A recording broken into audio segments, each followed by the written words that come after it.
Depois dos bips e da introdução do Dicotomia Podcast, fique com a segunda parte do episódio com Daniele Pássio, Um Novo Continente. Bom episódio.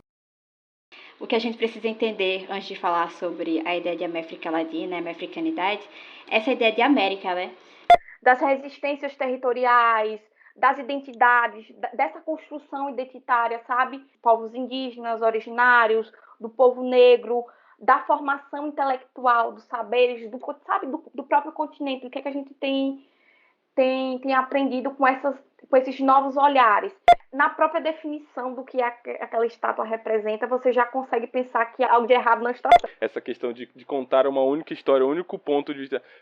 Ainda que tenha gente que faça isso, esse não é o intuito, essa não é a nossa função, sabe? Enquanto pessoas que se aproximam com o pensamento de Lélia. Está na hora de repensar as relações internacionais, como diria Fred Halliday. Because China ist dramatisch. ¿Cómo se dice en inglés? Me siento orgulloso.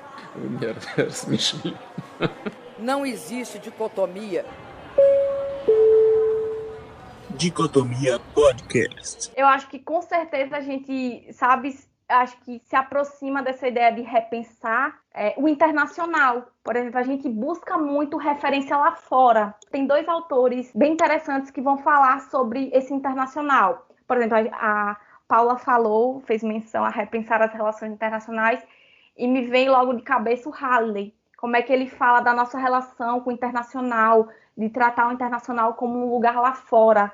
O internacional não é um lugar lá fora, ele afeta o nosso cotidiano, ele está relacionado com o nosso dia a dia. E eu acho que esse distanciamento nosso com o internacional está na hora também de ser repensado, também em termos de referência. De referências que a gente busca, de conceitos que a gente trabalha, de temáticas. O internacional também está aqui dentro em termos dessa mobilização. E é interessante a gente pensar nesse internacional. Tem outro autor, que é o Justin Rosenberg, que ele vai falar que o internacional vai ser a peça que faltava dentro das ciências sociais. E é o internacional que faz com que a gente dialogue na nossa própria língua com outras ciências e dentro das próprias estruturas das relações internacionais, que faz, por exemplo, quando a gente está falando sobre raça, classe, sobre democracia, a gente está sempre falando através da ótica do internacional. Então, eu acho que essa aproximação com o internacional o pensamento de Lélia faz com que a gente seja inspirado em termos dessa aproximação. De tomar para si esse internacional também. A gente toma para si esse lugar de América. Eu falo no texto que a América é a aldeia que a Lélia reivindica para si, e eu acho que é interessante a gente reivindicar também esse internacional para a gente. Sim, sim. Quando a gente começa a escutar mais só esse trecho aqui do episódio, a gente já começa a perceber a importância da Lélia e talvez não surpreenda tanto, não deveria pelo menos surpreender tanto. Viola falando sobre a Lélia, sabe? Citando ela, porque a gente tá vendo que nessa breve explicação com relação ao conceito de decolonialidade, interseção, é óbvio que ela tava à frente do seu tempo, ela tava, falando de coisas que nem existiam ainda, sabe? Coisas que algumas pessoas iam depois só dar um nome, dar um conceito, e coisas que até hoje talvez a gente nem tenha tanto um conceito bem fechadinho, bem amarradinho, mas ela já tava, enfim, sem saber, colocando o pezinho onde ninguém havia chegado. E me chama muito a atenção, enquanto eu tava lendo pra gravar esse episódio, enquanto eu tava lendo sobre a Lélia também na matéria de teoria política, né? Como o Dani falou, foi reformulada e acabou sendo acrescentado o texto de Lélia, é que a vida da Lélia acaba sendo uma reprodução da própria pensamento dela. Você consegue ver que ela experienciou tudo aquilo que ela escreveu depois. Você consegue ver que existe uma transformação na vida da Lélia. Então, na biografia que me veio para ser lida e tal, ele demonstra que Lélia, no começo da sua vida, seguia uma religião, a religião católica.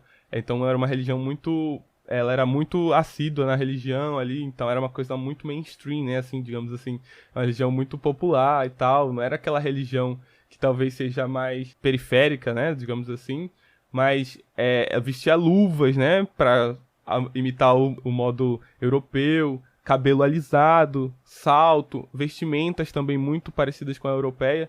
E depois de um tempo, quando ela vai se descobrindo, se redescobrindo, talvez se aproximando cada vez mais da origem dela, da própria África, né? Que é essa ideia que a gente vai falar mais pra frente da americanidade dela, talvez, não sei se a gente pode falar assim, se eu tiver errado me corrija, Dani. Talvez ela se aproximando da própria americanidade dela, ela foi começando a perceber que aquilo representava ela, o que representava ela era uma roupa mais colorida, não era usar luvas, era usar o seu black, era usar, enfim, coisas que ela começa a incorporar e começa a demonstrar o próprio pensamento dela, assim. Eu não sei se Dani concorda comigo, se eu tô fazendo uma leitura correta de o quanto a vida da Lélia ultrapassa a margem ali do pensamento dela, e quanto o pensamento dela é levado pra vida dela, enfim.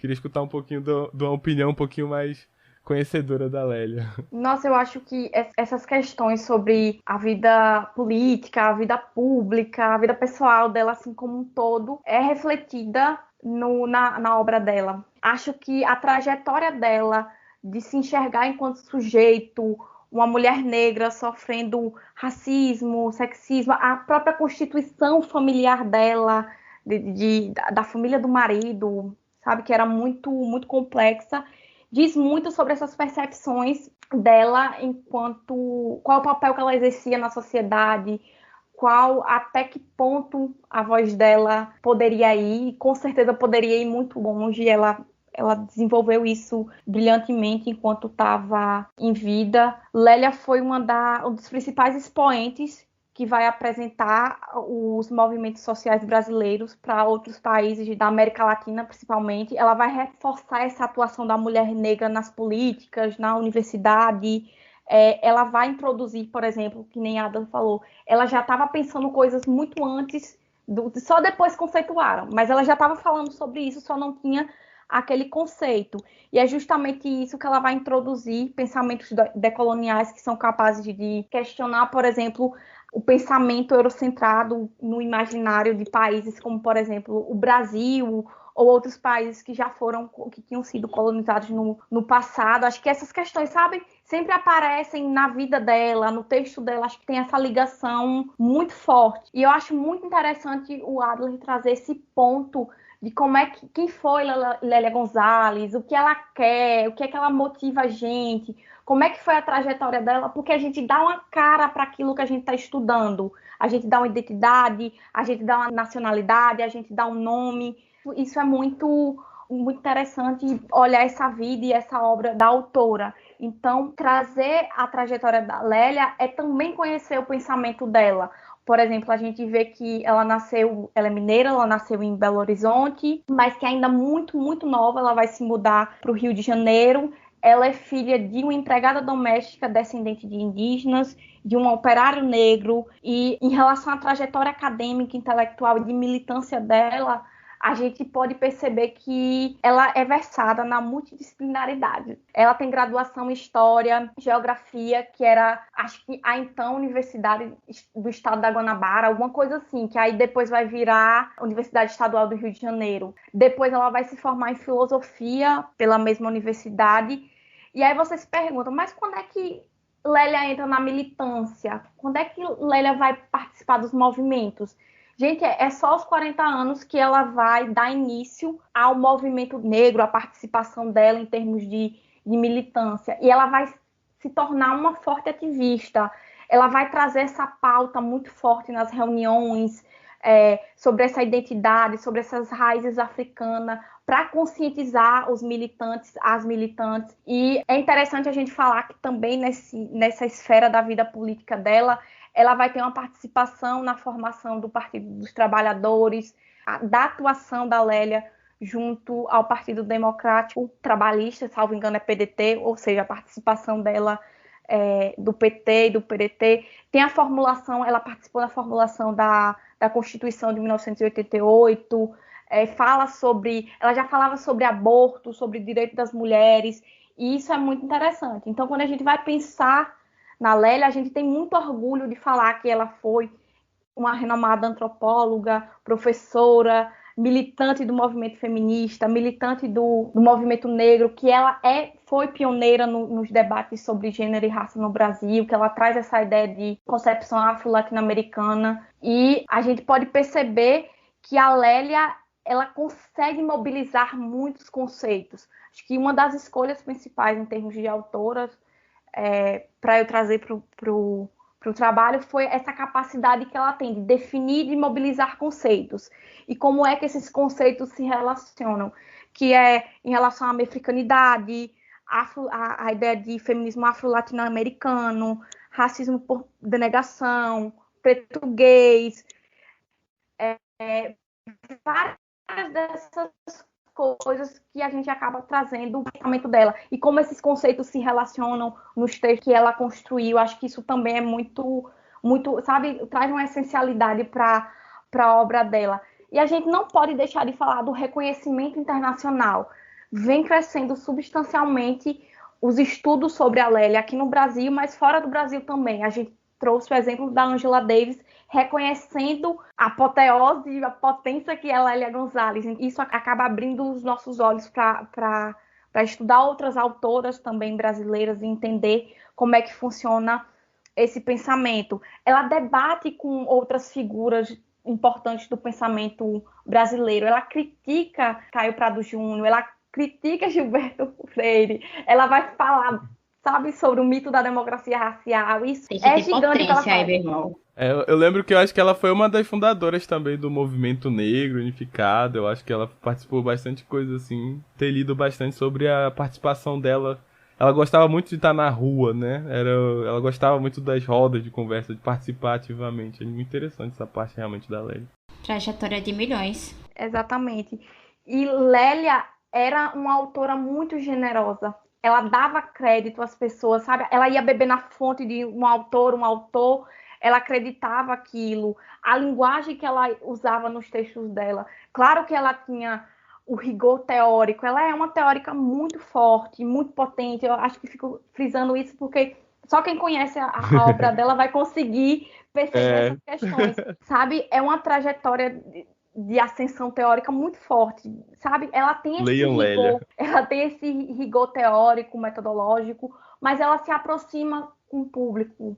A linguagem que ela usa, irreverente, informal. Por exemplo, a gente estava comentando, acho que inclusive que era o Viado, a gente fala mais do português, que é muito interessante como ela falava sobre isso e como ela incorporava isso nos textos dela. Isso acho que é um exercício também que a gente consegue perceber. Dani fez essa fala agora falando sobre a generosidade de Lélia. É engraçado, a gente vai passar o episódio todo falando Lélia, gente. Vai ser muito difícil falar Lélia Gonzalez, tá? Assim, somos íntimos. Então vai ter que ser assim mesmo. Então, Dani falou sobre essa generosidade dela nas referências, né? E acho que a gente chegou ao... Vamos dizer assim, ao grande ponto do nosso episódio, que os nossos ouvintes estavam esperando assim ansiosamente. Meu Deus, o que está acontecendo? Nós vamos falar sobre os conceitos que estão no título desse episódio, sobre a América Latina e a americanidade. Dani, você podia explicar para quem nos ouve o que são esses conceitos, de onde eles vieram, principalmente da América Latina? Foi a Lélia que, assim, formulou? Ela pegou de outra pessoa? Ela deu uma ajeitada? Como repensar o nosso continente a partir dessas percepções e desses conceitos, sabe? A respeito de como a Lélia coloca esses conceitos, por exemplo, o conceito de América Latina, de americanidade e outros tantos, faz com que a gente volte o pensamento para o teor, por exemplo, internacional dentro dos manuscritos dela. Isso é uma questão bem forte. Quais são as orientações, quais são as influências que ela tem? Por exemplo, a Flávia Rios e a Márcia Lima, que são as organizadoras do livro dela, Por um Feminismo Afro-Latino-Americano, elas vão lançar categoricamente como é que as regiões, os continentes, os países vão dar munição para que o pensamento da Lélia seja desenvolvido, para a maneira como ela conduz os escritos dela. Por exemplo, ela vai falar que a Europa vai fornecer 3 fortes influências para a Lélia. A gente tem o feminismo, através da Simone de Beauvoir, o marxismo, principalmente a partir da escola francesa, e a gente vai ter a psicanálise, que ela vai se amparar muito no Lacan, no Freud, E isso elas vão explicando de maneira geral. Como é que a Lélia busca referências na África? Como é que a Lélia busca referências na América, no Caribe, que tem essa diferenciação? E essa ideia de América e Caribe, elas vão dar, por exemplo, base para ela para construir esse pensamento feminista através dos países americanos. É daqui também que vai surgir a ideia do pan-africanismo, da participação dela forte nos congressos. E aí, falando de congresso, que a gente vai entender como é que vai surgir, mais ou menos, o conceito de América Latina e a mudança do comportamento e do pensamento da Lélia, saindo do nacional para o internacional. Primeiro, só vou situar essa questão de América Latina. Por exemplo, a Lélia, eu vou usar essa ideia que ela vai pegar emprestado o conceito de América Latina de outro autor. Só que é claro que ela traz um recorte um tanto diferente. Ela vai, de certa forma, refinar mais essa ideia de América Latina. E é interessante que a gente fale também sobre essa discussão acerca de como é que surgiu essa expressão por conta da ideia de América Latina aparecer em outros momentos e de situar mesmo quem está ouvindo, quem costuma ler. E vai ser a própria Lélia que vai explicar para a gente, no texto, a categoria político-cultural de americanidade, que essa terminologia, essa expressão vai ser resultado de uma reflexão que vai ser estruturada em dois outros pensadores em momentos que antecedem as ideias dela. Por exemplo, ela vai falar de Beth Milan e do M.D. Magno, que ao trabalhar a América Latina, a autora vai dizer que para você entender melhor essa questão em perspectiva lacaniana, ela recomenda o texto dele e fala, o qual esse texto que a autora vai estar se referindo é o América Latina, introdução a uma abertura. Vamos depois conferir e colocar nas referências se o texto é intitulado dessa forma. E, como eu falei, ele é escrito pelo M.D. Magno e ele vai ser publicado em 1980. O que é que esse texto traz, basicamente, para a gente? O Magno, ele vai refletir, entre outras coisas, sobre o lugar que o Brasil e outros países, principalmente no caso dele, o caso brasileiro, ocupava na América Latina ou não ocupava. Ele vai falar sobre o Brasil ser uma América africana e sobre como é que funciona os embates culturais, os embates linguísticos do continente. Justamente porque o M.D. Magno vai participar de um congresso juntamente com outros colegas. E aí, nesse congresso, vai dizer bem taxativamente que as produções, tanto em termos de escrita quanto em termos de fala, de debate, vão ter que ser em francês ou em espanhol. É desse jeito, francês ou espanhol. Aí ele fala, mas eu falo português, a gente escreve e produz em português. E aí isso gera um grande debate sobre essas questões linguísticas, questões de idioma. E aí ele fala, então, gente, o Brasil não é a América Latina. Ponto. E aí ele fala, nós somos a América Latina. E aí faz essa questão da troca do D pelo T, como é que essa questãozinha que aparece no texto. A Lélia aponta muito isso. Eu quero comentar com relação a isso, é que o M.D. Magno era um psicanalista também, então, tipo, isso já demonstra aquela parte da questão da obra e da vida da Lélia acaba se comunicando muito. Acho que talvez ela acaba caindo muito nessa parte de psicanálise, talvez por conta do M.D. Magno, ou o inverso também possa ser verdade também. Mas essa questão, o MD é muito taxativo nessa questão, ele escreve com todas as letras, né? Nós não somos latinos. E isso é uma questão que a gente vê, acho que é a nossa primeira aula que tem de Relações Internacionais da América Latina aqui na Universidade Federal de Sergipe, pelo menos que eu e Paulo tivemos, foi uma pergunta do professor, vocês são latinos? Por quê? E aí vem todas as respostas possíveis, né? Porque a gente fala uma língua latina. Mas e por que a gente mora numa região delimitada assim?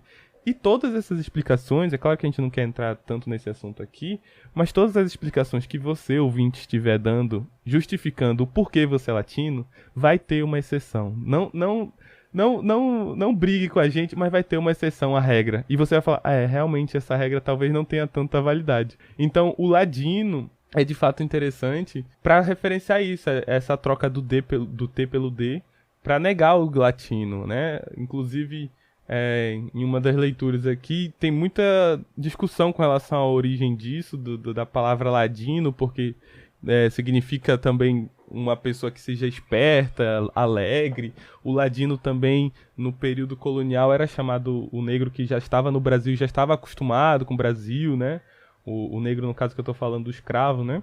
E então, tipo, tem muitas, talvez, não sei se Lélia pensou nisso, não sei se tem alguma resposta pra isso também, se tem algum escrito, alguém falou sobre isso, mas parece tudo muito encaixar muito bem, assim, parece que ela escreveu com propósito, sabe? Dizendo, não, eu escrevi por conta disso, mas enfim, aí a gente pode também pensar na outra parte, né? Porque já que a gente tá falando de Améfrica Ladina, talvez a outra parte de Améfrica pensar o porquê desse conceito de Améfricas. E enquanto o ladino era negação, né, o Améfrica talvez seria, até onde eu entendi, a aproximação da África, né, o quanto a gente é africano. E, enfim, a gente...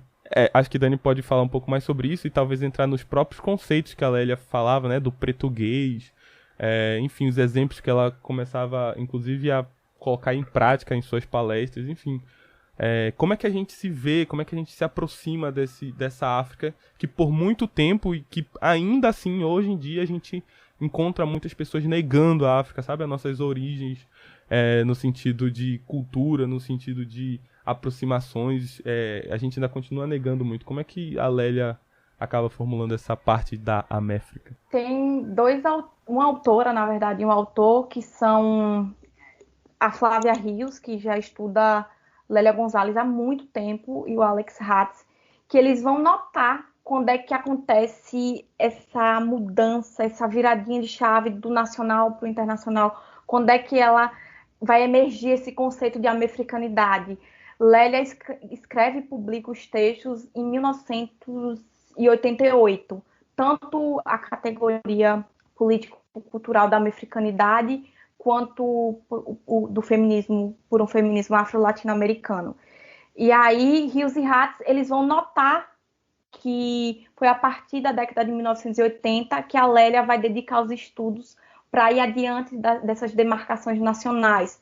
Ou seja, ela quer construir uma categoria política transnacional, que vai ser capaz de comportar as narrativas, a vivência, a prática dos negros e negras na diáspora africana e dos povos originários na América frente à opressão, à questão colonial, a se estruturar em termos de resistência. Então vai ser a partir dessa viradinha, por assim dizer, que vai emergir a americanidade. Aí a gente pensa, o que é essa americanidade? A americanidade de Lélia Gonzalez, ela é um conceito político-cultural, é uma forma alternativa da gente pensar as contribuições em termos de formação de continente, em termos de formação de narrativa, em termos de formação de conhecimento, para que a gente olhe para essas experiências comuns de homens e mulheres, que eu falei, das experiências da diáspora africana, das questões indígenas. Então, o conceito de americanidade tem o pilar da raça como a questão principal. A questão de gênero e de classe aparece, mas é sobretudo essa noção esse conceito, essa noção de americanidade vai permitir com que a gente veja essa dimensão, esse silenciamento dessas figuras nesse processo de formação. Acho que isso é bastante interessante.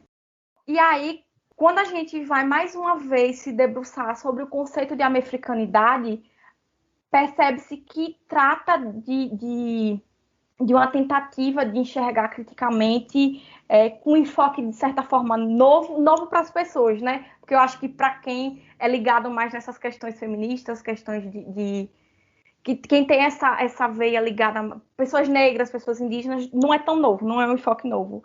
Sobre essa formação histórica cultural do Brasil, de outros países que compõem essa América Latina.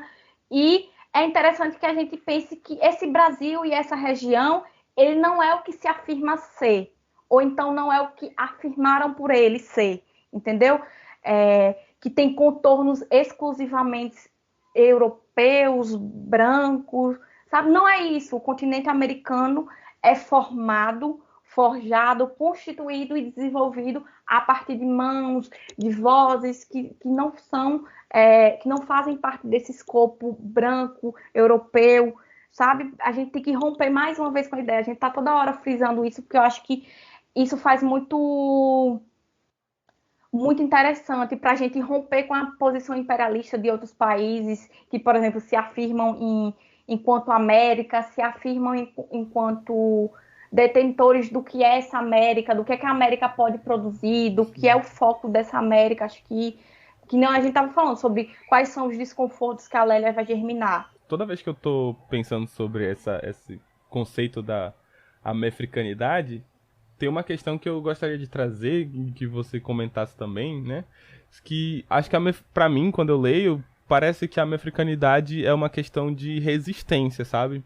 É você falar e você agir, você pensar de forma a resistir o que é colonial, a resistir o que nega as suas raízes, o que nega a sua parte africana, o que nega a sua parte até mesmo indígena em certa medida, sabe? Então, tipo, o que Lélia tá pensando pra mim quando eu leio, parece que ela tá falando nesse sentido, me parece isso, que ela tá falando assim, ó, gente, vamos ser um pouquinho mais próximo do que a gente de fato é. Larga essa ideia que vocês estão se enganando há muito tempo sobre ser europeu, ser estadunidense. Vocês não são isso. Vocês talvez nem são nem são latinos. Então, vamos falar o próprio português, né? Que é o conceito que a Lélia acaba cunhando, que é a ideia do falar preto. Então, a ideia de trocar, ela vai falar, né? Que a gente está incorporado algumas falas dentro do nosso vocabulário, que às vezes a gente nem percebe o quanto essas falas são africanas. E aí eu trago uma referência que é o livro Racismo Linguístico, que é do Gabriel Nascimento. Para quem quiser ver, eu acho que tem lá uma versão grátis ali, uma olhada inicial no site da Amazon e tal. Dá para você dar uma olhada, se tiver interesse em ler todo. Tem um trecho exatamente que fala sobre essa questão linguística, de quanto ela afeta a gente, de quanto ela é importante. E ele vai citar isso, que tem partes do nosso vocabulário que são intimamente ligadas a países africanos. E a gente não conhece isso. Então ele vai falar sobre relação de pronúncia. Então, ele fala, vou citar uns exemplos, né? Pronúncia de vocais ricas. Então a gente fala ritmo, a gente fala pneu, advogado, a não marcação de plural, né? Que muita gente fala que é errado. Os meninos, as casas. Então essa não marcação também ele vai falar, ele vai argumentar que é uma questão linguística que está intimamente ligada com alguns países africanos. A troca do L pelo R, então tem gente que a gente escuta falando, sou Flamengo, né? Troca o Flamengo, pô. Então, nesse sentido, a dupla negação, não quero não.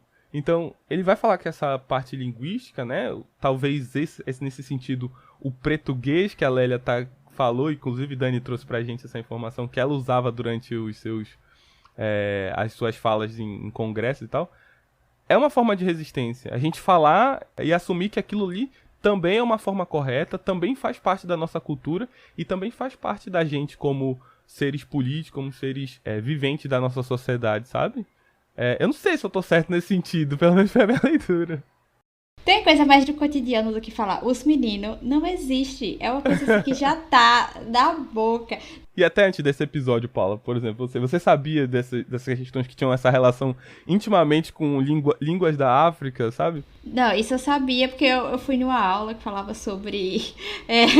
mas assim, a gente nunca citou aqui no Dicotomia. Se vai ou se não vai pro Dicotomia, são outros 500. Mas o tanto de vezes que eu já falei nesse episódio aqui, coisas erradinhas, e foi assim mesmo, e tá tudo bem. Sobre isso, amiga. Talvez seja desagradável pra quem está ouvindo. Vai falar, vixe, essa menina tá no mestrado mesmo? Mas é isso. Quando Adler estava falando sobre como é que ele tem essa leitura da americanidade e sobre ser um processo de resistência, de autoafirmação enquanto próximo dessa realidade indígena, dessa realidade negra, a Lélia vai falar que a americanidade, as bases, esses terrenos culturais da americanidade, eles são altamente democráticos. Quando ela mobiliza a questão de América Latina, de americanidade, ela crê na importância de voltar a nossa atenção para a formação histórica dos países que compõem a região, para dar um destaque muito grande para a relação que a gente construiu com os processos de dominação, de racismo, de colonialismo, de imperialismo, como é que a gente tem resistido a essas questões, como é que a gente tem enquadrado no nosso cotidiano, na academia e discutido esses processos. Quando a gente vai lá esses processos que eu acabei mencionando, tem a Alice Silva, que vai articular como é que funcionou, como é que funciona essas questões a partir do conceito desenvolvido pela Lélia Gonzalez. Ela vai ensejar como é que é perceptível essa influência das contribuições dos povos africanos e indígenas para a cultura, para a construção do pensamento, para a construção da sociedade. Ou seja, quando a gente se articula em termos dos processos de dominação, colonialismo, o povo negro e o povo indígena têm uma leitura cultural, política, social muito interessante em termos de construção, tanto de pensamento quanto de sociedade, que a gente está deixando de ouvir. Não quer dizer que eles não tenham vozes. Isso, eles têm vozes que reverberam. A gente que não está parando para ouvir, a gente que não está parando para debater. Então, assim, em termos de finalização do que é essa América, é interessante a gente ir para o final, acho que é no final, não sei se é no final, acho que no meio do texto dela, lá na página 134, 135, que a Lélia vai falar o que é essa América. Ela vai dizer que a América como um todo, seja a América do Sul, América Central, América do Norte, Insular, para além desse caráter que é somente, puramente geográfico, a gente vai pensar atrelado a essa categoria de americanidade, que ela incorpora não só esses elementos geográficos, mas também vai falar desse processo histórico, que envolve uma dinâmica cultural. E o que é essa dinâmica cultural? Adaptação, reinterpretação, resistência, criação de novas formas, que ela vai ser o quê? Afrocentrada, ou seja, tem um enfoque muito grande nos ameríndios, nas ameríndias, nos americanos e nas americanas. Acho que é muito, muito enriquecedor quando a gente olha e lê sobre isso, porque a gente se aproxima do pensamento da Lélia, a gente se aproxima dessas referências. Sobre os pontos que Dani trouxe, não só nessa última resposta, mas ao longo do episódio, na nossa conversa, uma coisa que fica muito na minha mente é sobre essa questão de identidade, né? Da gente tentar encontrar essa identidade como pessoas da região da América como um todo, não só uma identidade puramente geográfica. É o que a gente falou sobre a primeira pergunta da aula de Relações Internacionais da América Latina, que se repete ao longo de todo o semestre. O que nos faz pessoas da América Latina? Só porque falamos português e espanhol? Porque, assim, não aguento mais o Grammy Latino encaixando pessoas da Europa simplesmente por falarem espanhol. Então, assim, a gente tem que ter um parâmetro claro. Porque nós somos felizes e festeiros, eu não aguento mais essa caracterização. Sério, gente, a gente tem que melhorar com relação a isso. Então, encontrar uma peça de identidade, nem que seja nós como brasileiros dentro do continente, é muito importante para os nossos debates, não só do dia a dia, até para debates do Brasil em si, mas para debates como estudantes de relações internacionais. E acho que já falando sobre isso, quem escutou o episódio até aqui já deu para perceber toda a importância desse debate sobre a africanidade, um olhar para Lélia Gonzalez. Mas não custa nada perguntar, e sempre é importante frisar, acho que fechar o episódio com esse questionamento mais que importante é essencial. Então, pergunto aqui para Dani, qual a importância para a nossa sociedade conhecer Lélia? Porque eu mesma conheci quando entrei na faculdade, eu não sei exatamente o momento, mas tenho certeza que não foi antes disso. E conhecer o pensamento dessa autora e também para o campo das relações internacionais. Dani falou das TRI, que são as teorias das relações internacionais, e para os estudos das RI no geral. Acho que a gente fecha bem esse ótimo bate-papo que nós tivemos hoje. A relevância do pensamento da Lélia Gonzalez pode ser vista sobre várias óticas, mas a gente pode listar, por exemplo, rapidinho, é porque eu sou uma pessoa sistemática, às vezes, em quatro pontinhos.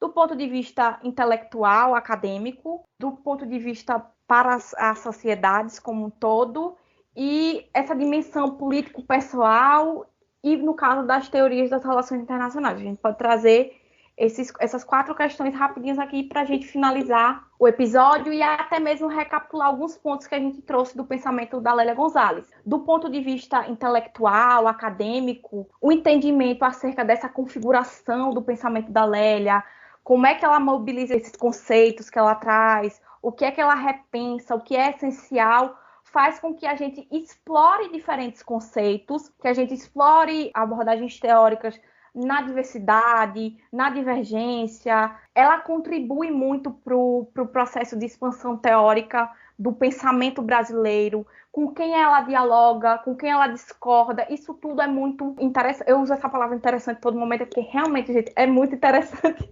o pensamento dela. Intelectualmente, a gente pode trazer essa proximidade. Ela trouxe notoriedade, notabilidade para a produção brasileira em diálogo com essa América Latina. Como é que a gente tem produzido sobre o Brasil, para o Brasil, a partir do Brasil, como a gente tem produzido sobre a América Latina, a partir da América Latina, com ferramentas que são nossas, sabe? Eu acho que essa é uma das principais características intelectuais e acadêmicas da Lélia. Enquanto contribuição para a sociedade e para os caminhos práticos, tem a movimentação, a participação dela, como a gente elencou em vários momentos, do movimento negro, do movimento feminista, ou seja, Lélia era uma mulher da luta, então ela vai promover resultados no âmbito social, no âmbito político, e vai mostrar mais uma vez para a gente, assim como Bell Hooks vem falando o tempo todo, da importância da teoria e da prática. As palavras também são ação. O que ela propagava, o que ela discutia no meio acadêmico ou no meio popular, era ação também. Em relação à dimensão político-pessoal, aí eu me coloco um pouco junto, porque a gente tem, acho que fica evidente em todo o episódio, o quanto eu sou entusiasmada com o que eu pesquiso, o quanto eu sou entusiasmada na troca de figurinhas com Adler e com Paula. A gente ficava, sabe, passando referências, Paula falando, nossa, que massa, que interessante. Isso é muito, muito mobilizador para a gente pensar a esses afetos singulares que a gente desenvolve pela Lélia em relação às produções dela. Tem também a questão do pertencimento étnico. Paula enquanto mulher, Adler enquanto homem negro, a identificação em termos de trajetória acadêmica, os esforços que ela se empenha para transformar essa sociedade. Acho que tudo isso não passa despercebido quando a gente lê sobre Lélia ou quando a gente lê alguém, ou diretamente os textos dela, as entrevistas que ela dá. Nossa, eu acho que nesse texto, por um feminismo afro-latino-americano, livro, na verdade, a Flávia e a Márcia vão trazer trechos de entrevistas ou entrevistas completas que a Lélia vai dar. E é um exercício, sabe, de memória, de ver como ela se comporta, assim como de outras figuras. Acho que ver entrevista de alguém é descobrir como é que essa pessoa se coloca, dá outra viradinha de chave para a gente também. E por último, mas não menos importante, eu vou falar em termos de teoria das relações internacionais. Quero ouvir mais uma vez Paula falar o quanto ela gosta de Tri. Eu quero só ouvir. Peraí que eu tô mutada aqui no meu chat, mas eu gosto muito de Tri. Olha, todo episódio de Dicotomia Podcast que deu pra falar sobre Tri é tudo. Eu adorava a monitoria de Dani, assim, uma coisa que eu admiro demais, porque eu adoro Tri, mas eu nunca tive coragem de dar monitoria de qualquer matéria. Mas assim, apoio a guerreira, eu achava demais, assim, ó, inspiração, Daniele. Gostava demais de você participando das aulas, dando todo o seu conhecimento, assim. Eu aprovo teoria das relações internacionais, eu aprovo monitoria com Daniele. Eu vou botar Nascimento porque, como tava lá no TCC, eu vou fazer acontecer essa marcação de referência aqui no Dicotomia Podcast. Paula acho que, nossa, eu sinto muito falta da monitoria e tem vários teóricos das RI que eu acho assim, tem um crush acadêmico, por assim dizer. Se Thiago estiver ouvindo, ele vai falar, essa menina vai dar aula de Kenneth Waltz. Para mim, só faltou uma coisa, eu participar de uma aula e falar, exatamente, eu acho que em rigor teórico, sabe, claro que todo mundo tem várias ressalvas, sabe, acho que... E eu não estou dizendo, por exemplo, que estudar o Mersheimer, estudar o Kenneth Waltz, o Keohane Unai, não, o Keohane Unai não precisa não. Brincadeira, corta essa parte. Eu gosto dela, deixa aí. Morre o soft power desse podcast. Foi com O Deus. Arron, gente, quando vocês falavam de Kelvin Gemini no podcast, eu ficava, interdependência complexa. E eu, ok. Quando a gente vai olhar, por exemplo, a ligação entre Lélia, a mefricanidade e teoria das relações internacionais, o exercício que eu estou propondo é deixar um pouquinho de lado a maneira costumeira como a gente está enquadrando tipo, estudar através de escolas teóricas, estudar através de debates, porque tem o Amado Servo, a gente concorda com ele até determinado ponto. Ele vai falar que essa maneira como a gente está estudando TRI está embananando um pouco as coisas, não é frutífera, e ele propõe estudar através de conceitos. Até aí a gente concorda com ele. Quem vai formular esses conceitos que a gente discorda? Porque, por exemplo, ele vai falar os homens de Estado, Itamaraty, por exemplo, se a gente for ver o que o Abdias Nascimento vai falar, ele fala, o olho mais azul do Itamaraty não enxerga essa população negra, não enxerga essas mulheres. Então, eu quero ouvir essa população falar sobre conceitos. Então, acho que, mais uma vez, é propor o exercício de estudar a teoria das relações internacionais através desses conceitos. Por exemplo, eu estudei um conceito específico que é o de americanidade. A partir dessa ideia, desse conceito, a gente consegue desenvolver, consegue ver o desenvolvimento teórico das relações internacionais em termos de visibilidade, de munição, de vozes dessas mulheres negras, indígenas, para a construção da teoria das relações internacionais.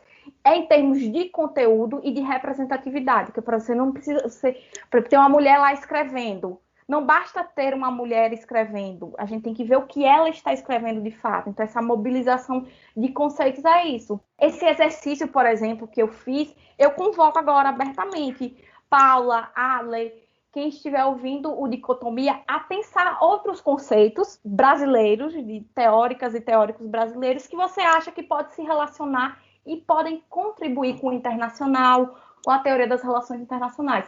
Eu já lanço um pouquinho mão e estou, assim, sabe, encaminhando para estudar o conceito de quilombo, da Beatriz Nascimento, que é uma historiadora muito interessante. Sergipana. Minha conterrânea, porque vocês não são daqui, né? Mas eu sou daqui. Eu sou da terra. Sou baiana. Verdade. E o conceito de epistemicídio da Sueli Carneiro. Só estou dando 2 exemplos aqui e, mais uma vez, né, convido as pessoas a pensarem outros conceitos. Acho que esse exercício também, Lélia tem muito sobre romper com essas cátedras, romper com esses grandes centros. Para quem a gente está pagando pedágio, acho que é um exercício de repensar e de descolonializar as relações internacionais. É bastante interessante, tem uma galera falando sobre isso. E eu acho que o pensamento de Lélia motiva a gente a ir nesse direcionamento, a ir nessa direção. Não sei o que motivou vocês que ouviram o episódio, mas a impressão que eu tenho... Acho que a gente poderia passar o dia inteiro.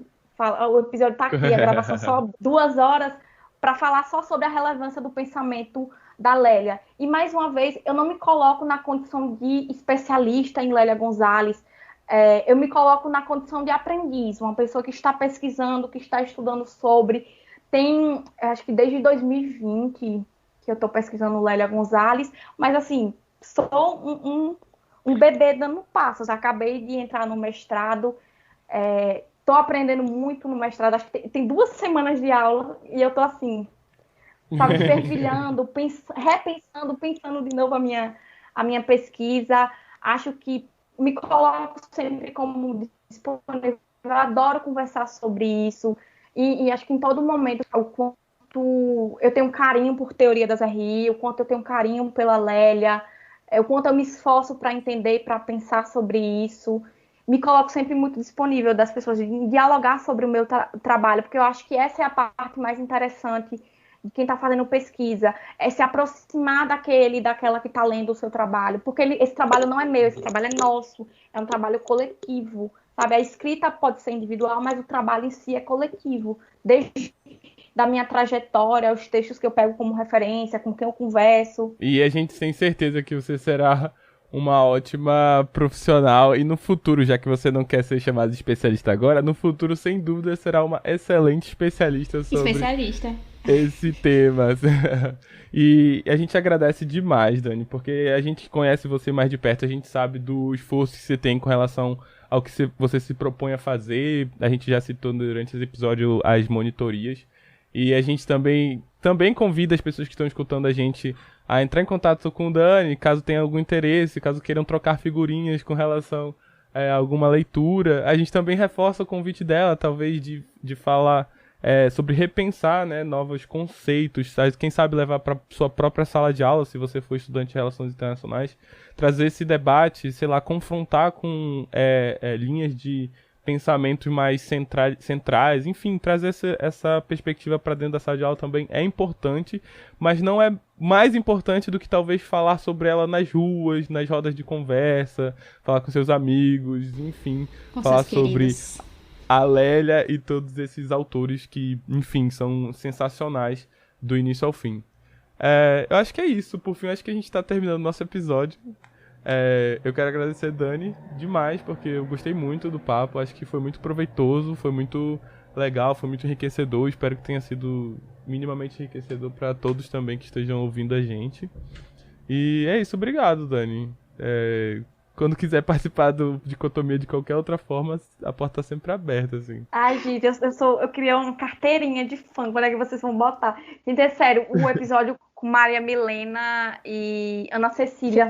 Eu sou Ai, muito bom. Eu adoro. O último que saiu, mais recente também, o ABC das RF. Eu sempre escuto outros podcasts. Tipo assim, podcasts, tipo, quando eu tô fazendo almoço, quando eu tô tomando café, Sim. lavando casa, sempre é nesse momento. E aí eu escuto Dicotomia e outros aí. Que eu não vou falar porque que não tá pagando a gente pra estar Não paga, né? Só Vamos focar público no paga. Dicotomia maior e melhor. E aí, sabe, a gente sempre tem inseguranças em termos de falar. Então, quando Paula me fez o convite, a primeira coisa foi, meu Deus, insegurança. Por exemplo, eu ouvia muito, não sei se vocês já perceberam, eu tenho um sotaque muito carregado. Se eu abrir minha boca, você sabe de onde eu vim. E durante muito tempo eu ouvia, por exemplo, sobre neutralizar sotaque, fazer fono, e eu internalizei. Ai, eu não aguento por exemplo. isso. Eu internalizei. E aí, depois de um tempo, eu falei, não, gente, não é pra mim isso, eu acho que eu tenho muito orgulho da origem. Essa é a voz que eu tenho, então que o ouvinte de Dicotomia vai ouvir isso e vai, né? Eu sou tagarela, falo alto, falo rápido, então vai ser uma mescla boa. Eu tentei, né, passar por esses pontos, eu não sei como foi pra vocês. Ai, amiga, foi ótimo. Eu aprendi demais. Não sei se vou ouvir o episódio depois. Eu acho que eu tenho que ouvir. Eu tenho que ouvir o episódio. Porque o meu episódio eu não vou ouvir. Eu escuto tudo e não vou ouvir o meu. Por favor. Mais uma vez, né, agradecer o convite. Por exemplo, veio essa insegurança assim que eu recebi o convite. Mas eu, mais uma vez, fiquei muito, muito feliz e entusiasmada. Porque é muito interessante. Mais uma vez eu falando interessante. Acho que eu cansaço batendo. Minha riqueza vocabulária, sabe? O sinônimo sumiu aqui da minha cabeça. Foi tipo assim, nossa, pessoas que eu admiro, não só vocês dois, mas as outras pessoas que fazem parte, sabe, do meu cotidiano, pessoas que eu tenho como referência, que sempre que a gente conversava na monitoria era bastante interessante. Estão me convidando porque me viram enquanto referência de alguma forma. Na própria conversa, quando a gente vai indicando outras literaturas, a gente abre um mundo novo, sabe? Para conhecer novas pessoas. Eu acho que eu estou conhecendo bastante produções. Vida longa pro Dicotomia, que venham várias outras pessoas. Tenho já várias pessoas para indicar. Quero sugerir pautas. Fico lá nas redes sociais dando pitaco. A gente aceita demais. Ai, amiga, mas muitíssimo obrigada. Eu realmente aprendi muito, assim. É muito bom ver pessoas que a gente conhece no nosso dia a dia. Tipo, ver que quando ela falou que mandou lá o currículo dela novo com mestrando, eu falei, menina, que chique. Menina, foi a primeira vez que eu fui apresentada assim. Tá vendo? Dicotomia aqui, Lançando. ó. Já pode botar no Lattes. Publicação.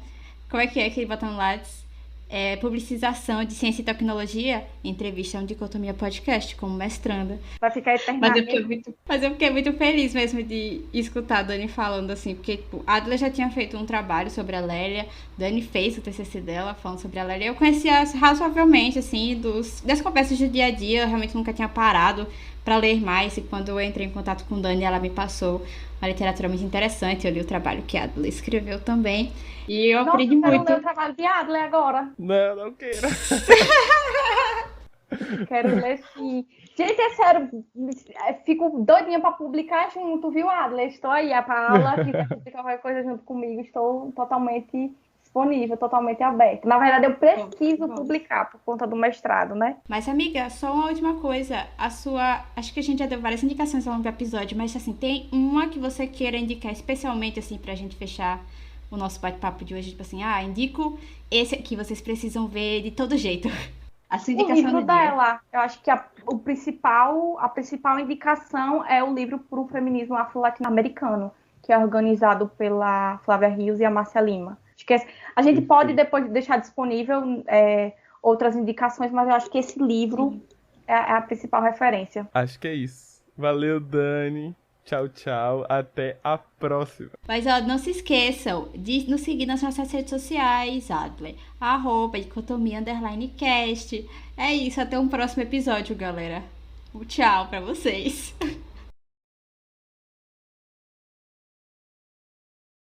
Tá processando quase 2 horas de negócio. Gente, como é que vocês vão editar isso? Eu falei, Paula falou, 40 minutinhos, Dani. Eu falei, tá bom, vou tentar dar pra parcimônia. Gente, eu juro por Deus, tem o quê? Eu fiz 4 anos e pouco de graduação e eu ouvia Renan falar o tempo todo. Vocês têm que dar preferência à parcimônia. Eu falei miseravelmente hoje. Em todo momento da minha vida eu falo. Dá preferência à parcimônia, não é comigo. Tá tranquilo. A gente faz 2 episódios. Se você quiser,